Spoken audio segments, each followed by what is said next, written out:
नमस्कार दोस्तों, चलिए जानते हैं हरियाणा की 50 फटाफट बड़ी खबरों को सिर्फ 10 मिनट में। लेकिन उससे पहले आप यह वीडियो किस जगह से देख रहे हैं हमें कमेंट। पराली प्रबंधन को आसान बनाने के लिए सरकार ने आज किसानों को बड़ी राहत दी है। अब आधुनिक मशीनों पर 50% सब्सिडी मिलेगी, जिससे खेती करना आसान होगा और खर्च भी कम आएगा। साथ ही पर्यावरण को भी काफी फायदा मिलेगा और धुएं की समस्या कम करने में मदद मिलेगी। बुनकरों के लिए आज से धागा सब्सिडी योजना शुरू कर दी गई है, जिसमें ऑनलाइन पंजीकरण करना होगा। इससे छोटे कारीगरों को सीधा फायदा मिलेगा। वे सस्ते में कच्चा माल खरीद पाएंगे और अपना काम बढ़ा सकेंगे, जिससे उनकी आमदनी धीरे धीरे बेहतर होने की उम्मीद बन रही है। मेवात इलाके में लड़कियों की पढ़ाई को बढ़ावा देने के लिए आज 2 नए कन्या विद्यालयों की नींव रखी गई है। इससे गांव की बेटियों को पास में ही पढ़ने का मौका मिलेगा, उन्हें दूर नहीं जाना पड़ेगा और परिवार भी उन्हें पढ़ाने के लिए ज्यादा प्रेरित होंगे, जिससे बदलाव दिखेगा।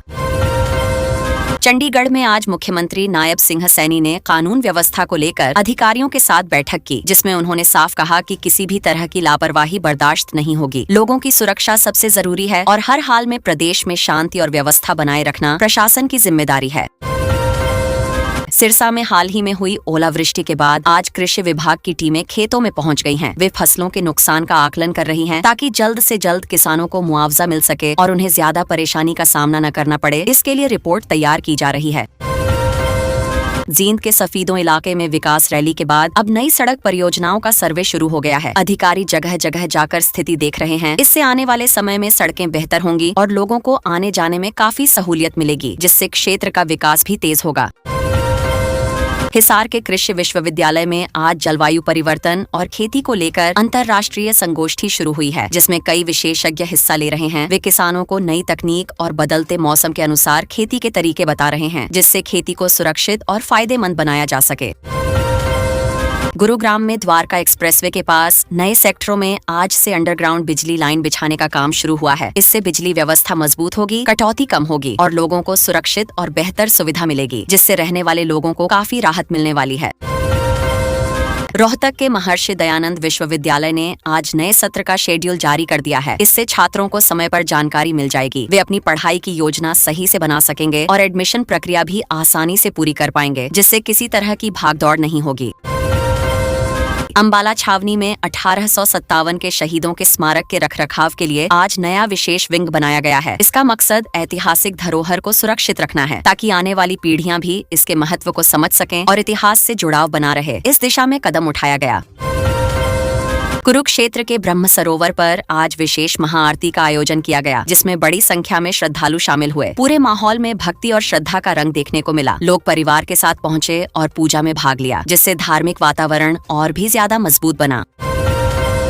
करनाल में स्मार्ट सिटी योजना के तहत 10 नए स्मार्ट कियोस्क लगाए गए हैं, जहां लोग आसानी से डिजिटल सेवाओं का उपयोग कर पाएंगे, जैसे बिल भरना या जानकारी लेना। इससे लोगों का समय बचेगा और शहर धीरे धीरे आधुनिक सुविधाओं की तरफ आगे बढ़ता नजर आएगा। पंचकूला में आज नई आवासीय संपत्तियों की ई नीलामी का नोटिस जारी किया गया है, जिससे लोग घर खरीदने के लिए ऑनलाइन आवेदन कर सकेंगे। इसमें पारदर्शिता भी बनी रहेगी और आम लोगों को भी अच्छा मौका मिलेगा, जिससे निवेश और रियल एस्टेट को बढ़ावा मिलेगा। सोनीपत के राय स्पोर्ट्स स्कूल में आज राज्य स्तरीय तीरंदाजी प्रतियोगिता शुरू हुई है, जिसमें अलग अलग जिलों के खिलाड़ी हिस्सा ले रहे हैं। इससे युवाओं को अपनी प्रतिभा दिखाने का मौका मिलेगा और खेलों के प्रति रुचि भी बढ़ेगी, जिससे नए खिलाड़ी सामने आ सकेंगे। फरीदाबाद में सूरजकुंड रोड पर ट्रैफिक जाम की समस्या को देखते हुए नए फ्लाईओवर की योजना तैयार की गई है। इससे आने वाले समय में लोगों को जाम से राहत मिलेगी और सफर आसान होगा, जिससे रोजमर्रा की जिंदगी में काफी सुधार देखने को मिल सकता है। रेवाड़ी के धारूहेड़ा इलाके में प्रदूषण फैलाने वाली 5 फैक्ट्रियों को आज नोटिस जारी किया गया है। प्रशासन ने सख्ती दिखाते हुए कहा है कि नियमों का पालन जरूरी है, नहीं तो आगे और कड़ी कार्रवाई की जाएगी, जिससे पर्यावरण को नुकसान से बचाया जा सके। भिवानी के सरकारी अस्पतालों में आज से ई हेल्थ कार्ड बनाने की सुविधा शुरू कर दी गई है। इससे मरीजों का रिकॉर्ड डिजिटल रहेगा और इलाज में आसानी होगी। डॉक्टर भी जल्दी जानकारी देख पाएंगे, जिससे समय बचेगा और स्वास्थ्य सेवाएं पहले से बेहतर तरीके से दी जा सकेंगी। यमुनानगर के हथिनी कुंड बैराज पर जल स्तर पर नजर रखने के लिए नया डिजिटल सेंसर लगाया गया है। इससे पानी की स्थिति की सही जानकारी मिलती रहेगी और बाढ़ जैसी स्थिति में समय रहते अलर्ट जारी किया जा सकेगा, जिससे लोगों की सुरक्षा सुनिश्चित की जा सकेगी। झज्जर के बहादुरगढ़ में मेट्रो विस्तार को लेकर आज केंद्र और राज्य के बीच चर्चा हुई है। अगर यह योजना लागू होती है तो लोगों को दिल्ली आने जाने में आसानी होगी और ट्रैफिक का दबाव भी कम होगा, जिससे क्षेत्र का विकास और तेज हो सकता है। कैथल में प्रशासन ने आज अतिक्रमण हटाने का अभियान चलाया, जिसमें बाजार से अवैध कब्जे हटाए गए। इससे रास्ते साफ हुए हैं और लोगों को आने जाने में आसानी हो रही है। साथ ही दुकानदारों को भी नियमों का पालन करने के लिए जागरूक किया गया है। यमुनानगर के बिलासपुर में एक समुदाय के खिलाफ हुए प्रदर्शन के बाद इलाके में तनाव बना हुआ है। प्रशासन ने एहतियात के तौर पर भारी पुलिस बल तैनात कर दिया है और लोगों से शांति बनाए रखने की अपील लगातार की जा रही है। सोनीपत हाईवे पर हुए हादसे में पंजाब के एक बड़े नेता की मौत के बाद आज जांच प्रक्रिया तेज कर दी गई है। पुलिस ने मौके से सबूत जुटाए हैं और पोस्टमार्टम रिपोर्ट का इंतजार किया जा रहा है ताकि असली कारण सामने आ सके। पानीपत में बच्चा चोरी के शक में पकड़ी गई महिला के पास से नशीली दवाइयां और ब्लेड मिलने के बाद मामला गंभीर हो गया है। पुलिस अब इसे मानव तस्करी से जोड़कर जांच कर रही है और महिला से लगातार गहन पूछताछ जारी है। चंडीगढ़ और आसपास के इलाकों में आज सुबह से ही बादल छाए हुए हैं और तेज हवाएं चल रही हैं। मौसम विभाग ने दिन भर हल्की बारिश की संभावना जताई है, जिससे लोगों को गर्मी से राहत मिल सकती है, लेकिन सतर्क रहने की सलाह दी गई है।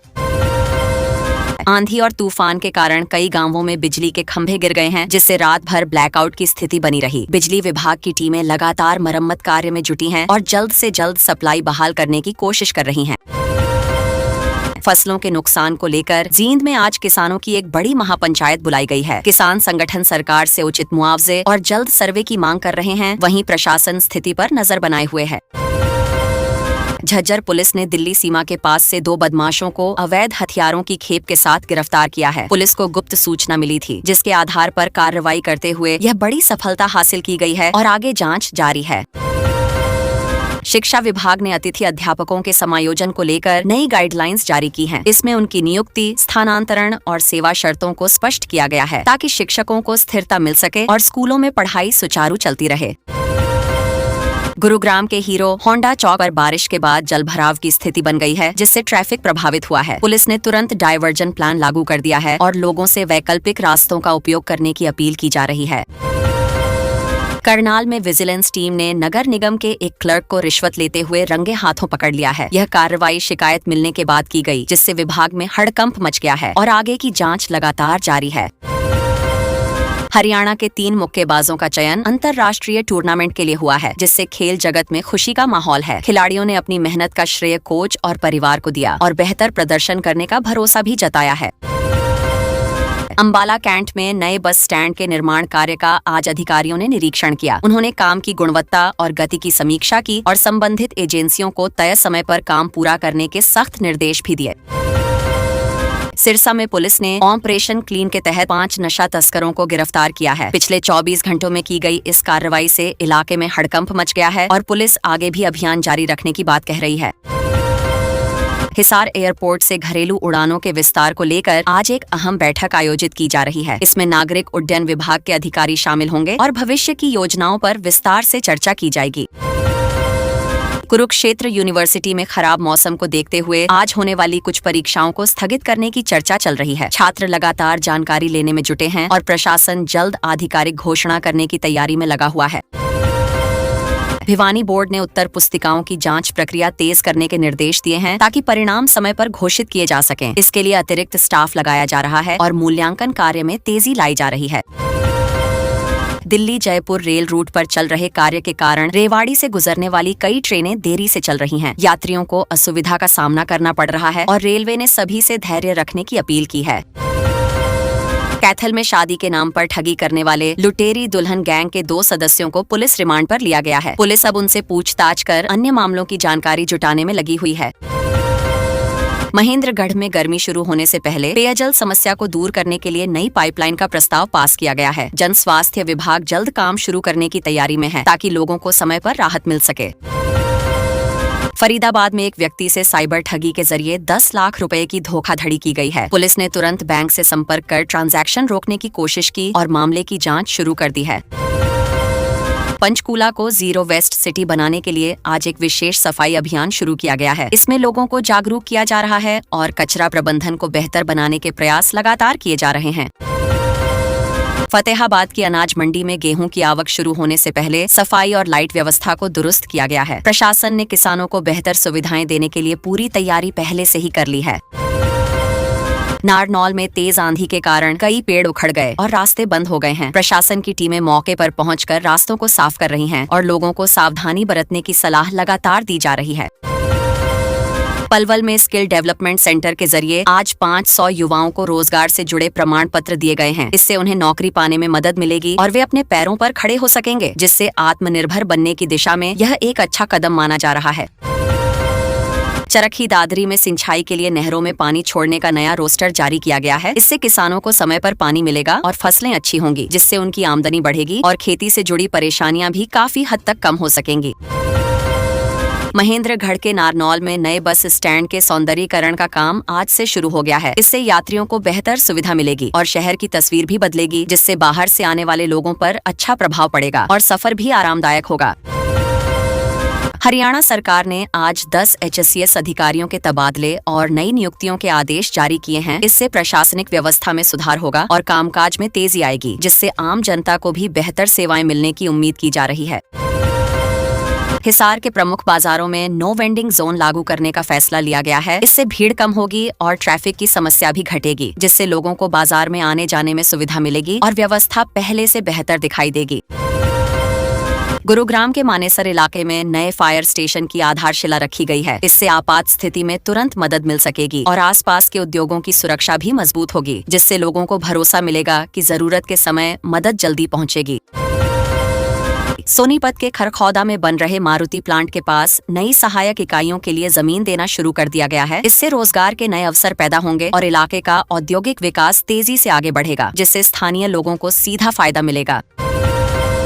रोहतक के PGI में नई कैंसर यूनिट के लिए अत्याधुनिक मशीनों का ट्रायल सफल रहा है। इससे मरीजों को बेहतर इलाज मिल सकेगा और उन्हें दूर बड़े शहरों में जाने की जरूरत कम पड़ेगी, जिससे समय और पैसे दोनों की बचत होगी।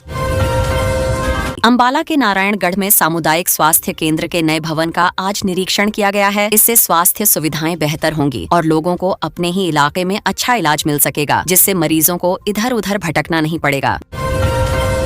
जींद के पांडु पिंडारा में धार्मिक उत्सव के दौरान आज सुरक्षा के कड़े इंतजाम किए गए हैं। प्रशासन पूरी तरह सतर्क रहा ताकि श्रद्धालुओं को किसी तरह की परेशानी न हो, जिससे लोग आराम से पूजा कर सकें और कार्यक्रम शांतिपूर्ण तरीके से पूरा हो सके। सरकार ने बुजुर्ग सम्मान भत्ता योजना के तहत नए लाभार्थियों के डेटा वेरिफिकेशन का काम आज तेज कर दिया है, ताकि सही लोगों तक समय पर पैसा पहुंच सके। अधिकारी गांव-गांव जाकर रिकॉर्ड जांच रहे हैं और लोगों से जरूरी दस्तावेज तुरंत जमा कराने की अपील भी लगातार कर रहे हैं। आज हरियाणा के 18 जिलों में मौसम विभाग ने ऑरेंज अलर्ट जारी किया है, जिससे लोगों को सावधान रहने की सलाह दी गई है। तेज आंधी, बारिश और ओलावृष्टि की संभावना के कारण प्रशासन पूरी तरह अलर्ट मोड पर है और लोगों को घरों में सुरक्षित रहने की सलाह दी जा रही है। कल रात हुई तेज ओलावृष्टि से गेहूं और सरसों की तैयार फसल बुरी तरह बिछ गई है, जिससे किसानों की चिंता बढ़ गई है। कई गांवों में खेत पूरी तरह सफेद नजर आए। किसान अब सरकार से विशेष गिरदावरी और उचित मुआवजे की मांग लगातार कर रहे हैं। बेमौसम बारिश के चलते प्रदेश के तापमान में 4 से 6 डिग्री सेल्सियस तक गिरावट दर्ज की गई है। जहां गर्मी बढ़ने की उम्मीद थी, वहां मौसम अचानक ठंडा हो गया है, जिससे लोगों को राहत मिली है, लेकिन किसानों की चिंता भी बढ़ गई है। मेवात के नूह में चल रहे तबलीगी जलसे का आज दूसरा दिन है, जहां लाखों की भीड़ जुट रही है। प्रशासन ने सुरक्षा के कड़े इंतजाम किए हैं और जगह जगह पुलिस तैनात की गई है, ताकि कार्यक्रम पूरी तरह शांतिपूर्वक संपन्न हो सके। रोहतक में एक सब इंस्पेक्टर द्वारा सर्विस रिवॉल्वर से आत्महत्या करने की खबर से पुलिस विभाग में हड़कंप मच गया है। मामले की जांच शुरू हो गई है और अधिकारी परिवार तथा सहकर्मियों से बातचीत कर घटना के पीछे के कारण जानने की कोशिश कर रहे हैं। मंडियों में आ रही तकनीकी समस्याओं को देखते हुए सरकार ने नया हेल्प डेस्क नंबर जारी किया है। किसान मेरी फसल मेरा ब्यौरा पोर्टल से जुड़ी परेशानियों के लिए अब सीधे सहायता ले सकते हैं, जिससे गेहूं खरीद प्रक्रिया को सुचारू बनाने की कोशिश की जा रही है। हरियाणा पुलिस की साइबर सेल ने गायक बादशाह के गाने टटीरी से जुड़े कई वीडियो और रील्स हटवा दिए हैं। इन्हें आपत्तिजनक मानते हुए कार्रवाई की गई है, जिससे सोशल मीडिया पर भी इस मामले को लेकर चर्चा तेज हो गई है। राज्यसभा चुनाव के बाद प्रदेश की राजनीति गर्मा गई है। कांग्रेस और भाजपा के बीच आरोप प्रत्यारोप का दौर जारी है। कांग्रेस ने सरकारी मशीनरी के दुरुपयोग की जांच की मांग उठाई है, जिससे राजनीतिक माहौल और ज्यादा सक्रिय हो गया है। नूंह जिले के स्वास्थ्य विभाग ने ग्रामीण क्षेत्रों में मेडिकल सुविधाएं सुधारने के लिए नए निर्देश जारी किए हैं। इसका उद्देश्य लोगों को बेहतर इलाज उपलब्ध कराना है ताकि दूर दराज के इलाकों में भी स्वास्थ्य सेवाएं मजबूत हो सकें। पंजाब एवं हरियाणा हाई कोर्ट ने मोटर दुर्घटना मामलों में बड़ा फैसला सुनाया है। कोर्ट ने कहा है कि आय का प्रमाण न होने पर भी पीड़ितों को उचित मुआवजा मिलना चाहिए, जिससे ऐसे मामलों में लोगों को न्याय मिलने की उम्मीद बढ़ी है। गुरुग्राम और फरीदाबाद में अरावली क्षेत्र में अवैध निर्माण को लेकर वन विभाग ने नया सर्वे अभियान शुरू किया है। इसका उद्देश्य पर्यावरण संरक्षण करना है, जिससे आने वाले समय में पहाड़ियों को बचाया जा सके। रोहतक पीजीआई में ओपीडी का समय बदलने के पहले ही दिन भारी भीड़ देखने को मिली। मरीजों की सुविधा के लिए प्रशासन ने अतिरिक्त काउंटर खोल दिए हैं ताकि लोगों को ज्यादा देर इंतजार न करना पड़े और व्यवस्था बेहतर बनी रहे। सोनीपत में नेशनल हाईवे पर ओवरलोड वाहनों के खिलाफ विशेष चेकिंग अभियान चलाया जा रहा है। परिवहन विभाग सुबह से ही सक्रिय है, जिससे सड़क सुरक्षा सुनिश्चित की जा सके और नियमों का पालन कराया जा सके। हिसार के कई गांवों में चकबंदी प्रक्रिया के तहत ड्रोन सर्वे का नया चरण शुरू हुआ है। इससे जमीन की सही मैपिंग होगी और विवाद कम होंगे। लोग इसे आधुनिक तकनीक से जुड़ा बड़ा बदलाव मान रहे हैं। जींद रोहतक रेल मार्ग पर मरम्मत कार्य के चलते कुछ ट्रेनों के समय में बदलाव किया गया है। यात्रियों को सलाह दी गई है कि वे सफर से पहले समय की जानकारी जरूर लें ताकि किसी तरह की असुविधा से बचा जा सके। कुरुक्षेत्र विश्वविद्यालय ने आज कुछ परीक्षाओं के परिणाम घोषित करने की तैयारी पूरी कर ली है। छात्र लंबे समय से रिजल्ट का इंतजार कर रहे थे। ऐसे में यह खबर उनके लिए राहत भरी मानी जा रही है। बेमौसम बारिश को देखते हुए सरकार ने फसलों की स्पेशल गिरदावरी शुरू करने के निर्देश दिए हैं। पटवारियों को जल्द रिपोर्ट तैयार करने को कहा गया है ताकि किसानों को नुकसान का सही मुआवजा मिल सके। यमुनानगर में अवैध खनन रोकने के लिए माइनिंग विभाग ने नई उड़नदस्ता टीमें बनाई हैं। इन टीमों को सख्ती से कार्रवाई करने के निर्देश दिए गए हैं, जिससे नदी क्षेत्र में गैर कानूनी गतिविधियों पर रोक लग सके। अंबाला छावनी में विकास कार्यों की समीक्षा के लिए मंत्री अनिल विज ने द्वारा किया। उन्होंने अधिकारियों को समय पर काम पूरा करने के निर्देश दिए, जिससे क्षेत्र में बुनियादी सुविधाएं बेहतर हो सकें। नारनौल आज प्रदेश का सबसे गर्म क्षेत्र दर्ज किया गया है। हालांकि मौसम विभाग का कहना है कि दोपहर बाद बदलाव संभव है, जिससे लोगों को गर्मी से कुछ राहत मिल सकती है। सिरसा में नशा मुक्ति अभियान के तहत पुलिस ने गांवों में जागरूकता बैठकें आयोजित की हैं। युवाओं को नशे से दूर रहने के लिए प्रेरित किया जा रहा है, जिससे समाज में सकारात्मक बदलाव लाया जा सके। हरियाणा में नगर निगम चुनावों को लेकर हलचल बढ़ने लगी है, जहां निर्वाचन आयोग मतदाता सूची को अपडेट करने में जुटा हुआ है। इस प्रक्रिया का उद्देश्य चुनाव को पारदर्शी और निष्पक्ष बनाना है, ताकि सभी योग्य मतदाता अपने अधिकार का सही उपयोग कर सकें। बोर्ड परीक्षाओं में नकल रोकने के लिए 50 स्कूलों को स्मार्ट परीक्षा केंद्र बनाने की योजना पर काम शुरू हो गया है, जहां आधुनिक तकनीक का उपयोग किया जाएगा। इससे परीक्षा प्रक्रिया को पारदर्शी बनाने और नकल पर पूरी तरह नियंत्रण करने की कोशिश की जा रही है। भिवानी बोर्ड ने उत्तर पुस्तिकाओं की जांच प्रक्रिया तेज करने के निर्देश दिए हैं, ताकि परिणाम समय पर घोषित किए जा सकें। इसके लिए अतिरिक्त स्टाफ लगाया जा रहा है और मूल्यांकन कार्य में तेजी लाई जा रही है।